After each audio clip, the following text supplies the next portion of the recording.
दास्तान सलाहुद्दीन।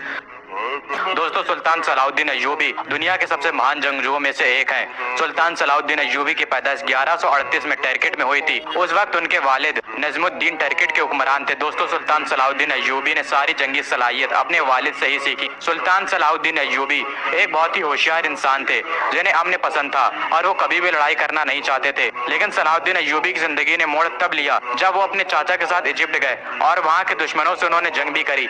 अपनी चाचा की वफात के बाद सलाहुद्दीन अय्यूबी इजिप्ट के कमांडर यानी कि वजीर बने। सलाहुद्दीन अय्यूबी कभी भी बड़े महलों में नहीं रहे, वो मस्जिद के पास एक छोटे से घर में रहा करते थे। सलाहुद्दीन अय्यूबी ने अपनी जिंदगी में कई जंगें लड़ी और उन्हें फतह किया। उन्होंने बड़ी बहादुरी से तकरीबन 20 सालों तक क्रूसेडर्स का सामना किया और उन्हें हार मानने पर मजबूर कर दिया। उन्होंने यूरोप की सारी ताकतों का एक साथ सामना करा, वो ताकत जो यरूशलेम को मुसलमानों से छीनने के लिए आई थी। दोस्तों, इतिहासकार क्रूसेडर्स को तारीख की सबसे लंबी जंग में से एक जंग मानते हैं। साथ ही वो जंग भी थी जिसमें बहुत ज्यादा खून बहा था। काफी मशक्कतों के बाद ईसाइयों ने दोबारा से यरूशलेम पर कब्जा कर लिया। मैं इतनी दफा क्रूसेडर्स का नाम ले चुका हूँ, आप सोच रहे होंगे कि क्रूसेडर्स था क्या। दोस्तों, क्रूसेडर्स का मतलब है मजहब की लड़ाई। ये जंग सिर्फ एक शहर के लिए लड़ी गई थी जो कि यरूशलेम, जो कि तीनों ही मजहब यहूदी, ईसाई और इस्लाम में एक अहम मुकाम रखता है। ईसाइयों के लिए वो जगह है जहाँ पर ईसा अलैहिस्सलाम ने अपने दीन को फैलाया था। मुसलमानों के लिए ये जगह इसलिए जरूरी है क्योंकि इस शहर से हमारे नबी रसूलुल्लाह सल्लल्लाहु अलैहि वसल्लम मेराज के सफर पर गए थे। 15 जुलाई सन 1099 ये इस्लाम की तारीख का एक अंधेरे से भरा दिन था क्योंकि हजरत उमर के यरूशलेम को फतह करने के 462 साल बाद यरूशलेम फिर से ईसाइयों के कब्जे में जा चुका था। इस दिन मुसलमानों पर इतने जुल्म हुए जिसका तस्करा भी नहीं किया जा सकता है। इस दिन तकरीबन 70,000 मुसलमानों को शहीद किया गया। सड़कों पर इतना खून था कि घोड़े चल नहीं पा रहे थे, वो फिसल जा रहे थे। पूरे शहर में कई सारी मस्जिदों को तोड़ा गया। सिर्फ मुसलमान ही नहीं, ईसाइयों को भी इससे नुकसान हुआ। वो ईसाई जिनका कल्चर ग्रीक, जॉर्जियन, आर्मेनियन था, उन पर कैथोलिक चर्च का कल्चर थोपा जाने लगा। ये खबर सुनकर कि मुसलमानों की तीसरी मुकद्दस जगह मुसलमानों के हाथ से निकल गई है, उसने पूरी दुनिया के ही मुसलमानों को हैरानी में डाल दिया था। अब्बासी खिलाफत उनके पास इतनी ताकत नहीं थी कि वो क्रूसेडर्स का सामना कर सके। यरूशलेम के अलावा क्रूसेडर्स ने कई और शहरों पर अपना कब्जा जमा लिया। मेडिटेरियन कोस्ट के पास 4 क्रूसेडर सल्तनत ने अपनी हुकूमत कायम कर ली, लेकिन इन क्रूसेडर्स का सामना सल्जूकियों से भी हुआ।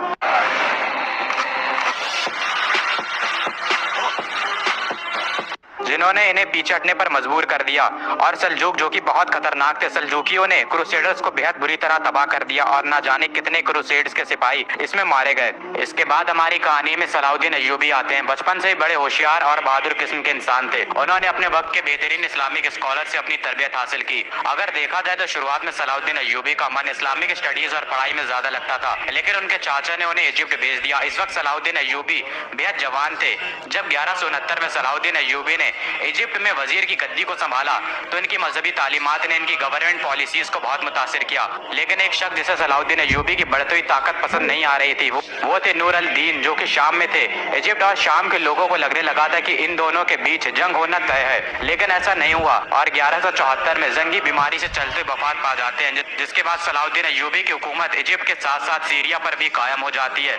मुसलमानों की जमीन जो अलग अलग थी उसे सलाहुद्दीन अय्यूबी ने फिर से एक कर दिया और क्रूसेडर्स की यरूशलेम की सल्तनत एक मजबूत इस्लामिक रियासत से गिर चुकी थी। 1170 और 1180 में पूरी मुस्लिम दुनिया एक हो गई थी और ईसाई अलग अलग हो गए थे, बिल्कुल उसी तरह जैसा कि सन 1099 में था, जब सारे ईसाई एक हो गए थे और मुसलमान एक नहीं थे। लेकिन सलाहुद्दीन अय्यूबी जंग करना नहीं चाहते थे। उन्होंने कई सारे मुआहदे किए यरूशलेम की सल्तनत के साथ, लेकिन रेनॉल्ड नाम के ईसाई हुक्मरान ने इन मुआहदों को तोड़ दिया।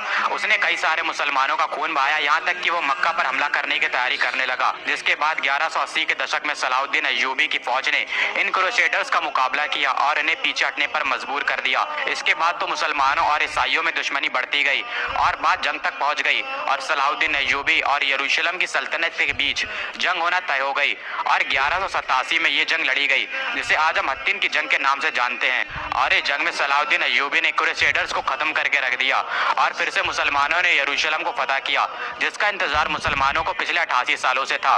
और इसके बाद सलाहुद्दीन अय्यूबी ने हजरत उमर के कदमों के निशान पर चले, जिन्होंने साल 637 में यरूशलेम को फतह किया था। लेकिन मुसलमानों ने ईसाइयों का खून ना बहाया, शहर में कत्लेआम ना हुआ और हर किसी को रहने और अपने दीन को फॉलो करने का पूरा हक था।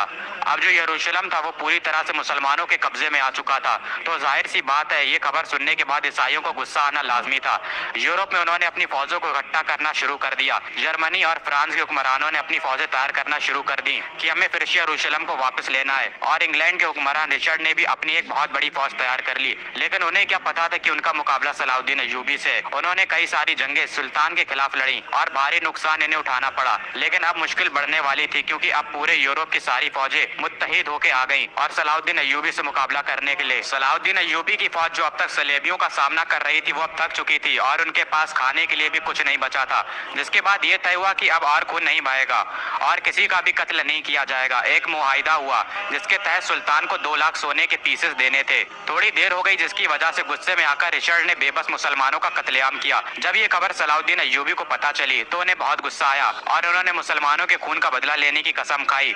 150 मील समुद्र का रास्ता तय करने के बाद सुल्तान ने इनके खिलाफ कई जंगें लड़ी और उन्हें भारी नुकसान पहुंचाया, जिसके बाद हुक्मरान रिचर्ड वो मुआहिदे के लिए मान गया और सुल्तान भी मान गए, जिसके बाद 1192 में एक समझौता हुआ और सारे क्रूसेडर्स को यरूशलेम से बाहर निकाला गया। इन्हीं के लिए अल्फाज फरमाए मौलाना तारिक जमील ने कि जिस कौम की बच्चियां नाच गाने को अपना शौक बना लें उस कौम से नाचने गाने वाले ही पैदा होंगे। खालिद बिन वलीद पैदा नहीं होंगे, मोहम्मद बिन कासिम पैदा नहीं होंगे, तारिक बिन जियाद पैदा नहीं होंगे, सलाहुद्दीन अय्यूबी पैदा नहीं होंगे जो अकेले पूरे यूरोप का सामना करें। आपको पता है सत्तीन की जंग में तकरीबन 7 सल्तनतें सलाहुद्दीन अय्यूबी के खिलाफ आ गई थी। पूरा यूरोप एक तरफ था, पूरा यूरोप उनके खिलाफ था और इधर तनहा सलाहुद्दीन था। इसके बावजूद उन्होंने उसमें इकट्ठा यूरोप को शिकस्त दी। रेनॉल्ड एक बादशाह था जिसने हज पर जाने वाले काफिलों पर हमला किया और हाजियों को कैद कर लिया और कहने लगा कि बुला अपने मोहम्मद को। तो जब हत्तीन की जंग हुई है उसके बाद बड़े बड़े बादशाहों को मुसलमानों के हाथों कैद किया गया, जिसमें रेनॉल्ड भी था। तकरीबन 12 बादशाह कैद हुए हैं और सब प्याज की शिद्दत से तड़प रहे थे। सलाहुद्दीन अय्यूबी ने सबको पानी पिलाया, रेनॉल्ड को नहीं पिलाया।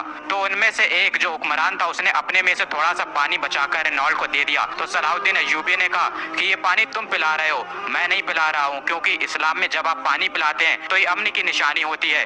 रेनॉल्ड को इस्लाम की दावत दी गई लेकिन उसने इनकार कर दिया। तो सलाहुद्दीन अय्यूबी ने कहा कि मैंने कसम खाई थी जब तूने हाजियों के काफिले पर हमला किया था और कहा था कि बुला अपने मोहम्मद को सल्लल्लाहु ताला अलैहि वसल्लम, तो मैंने कसम खाई थी कि अगर अल्लाह ने मुझे मौका दिया तो मैं अपने हाथों से तेरी गर्दन को उड़ाऊंगा। ले आज ये मोहम्मद का अदना गुलाम तेरी गर्दन उड़ाने जा रहा है। और सलाहुद्दीन अय्यूबी ने उसकी गर्दन उड़ाई तो बाकी के जो बादशाह थे वो कपकपाने लगे। तो सलाहुद्दीन अय्यूबी ने कहा कि हमारे इस्लाम में नहीं है, हमारे इस्लाम में बादशाहों के साथ बादशाहों वाला सलूकी किया जाता है। लेकिन ये अपनी हद से ज्यादा आगे बढ़ गया था। और ये अल्फाज है सलाहुद्दीन अय्यूबी के कि अगर तुम्हें किसी कौम को बिना जंग के बर्बाद करना है तो उस कौम के नौजवानों में अय्याशी को आम कर दो और वो कौम बिना जंग के ही बर्बाद हो जाएगी।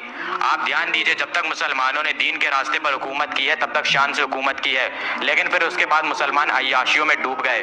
अल्लाह ने अरबियों को ताकत दी थी हुकूमत करने की क्योंकि रसूलुल्लाह सल्लल्लाहु अलैहि वसल्लम उनमें से एक थे, लेकिन फिर अरबी अय्याशियों में डूब गए और खुद की ताकत को खत्म कर बैठे। उस वक्त भी अरबियों के हाथ से निकला था यरूशलेम। अरबियों में इतनी ताकत नहीं बची थी कि वो फिर से वापस ले सकें। सलाहुद्दीन अय्यूबी ने वापस ला कर दिया और फिर इनके बाद क़यादत किनके हाथों में आई? तुर्कों के हाथों में आई। सुल्तान सलाहुद्दीन अय्यूबी कहने को तो सुल्तान थे लेकिन उन्होंने अपनी जिंदगी कैसे गुजारी ये सब जानते हैं। बड़ी शक्तियां देखी उन्होंने, अपनी जिंदगी में बड़ी बड़ी जंगें लड़ी और आज फिर यरूशलेम मुंतजिर है सलाहुद्दीन अय्यूबी का। सुल्तान सलाहुद्दीन अय्यूबी की बहादुरी का अंदाजा इसी बात से लगा सकते हैं कि हत्तीन की जंग में तकरीबन 8 सल्तनतें अकेले एक साथ आई थी और इधर